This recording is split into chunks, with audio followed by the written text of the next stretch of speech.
こんにちは。ご視聴ありがとうございます。今日はステムベアリングの交換作業をしていきます。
ひどい状態ですね。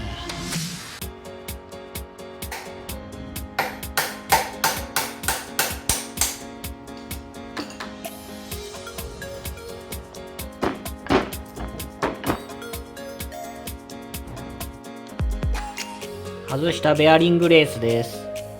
こっちが上側ですが、もうかなり変形してきてます。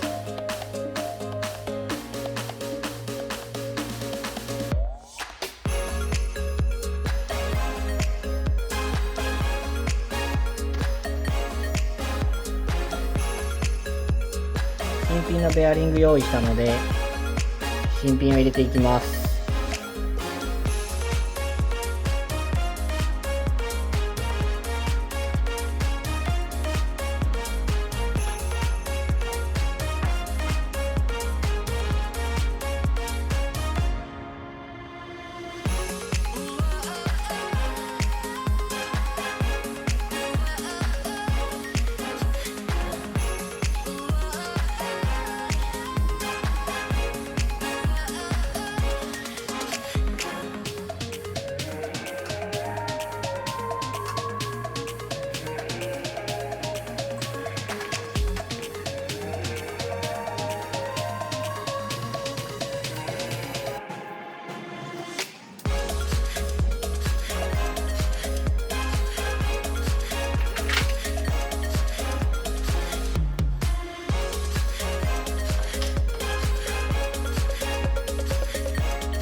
交換完了しました。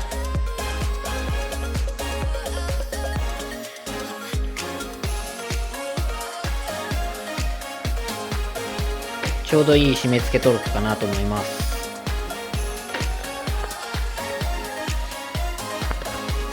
動きもスムーズです。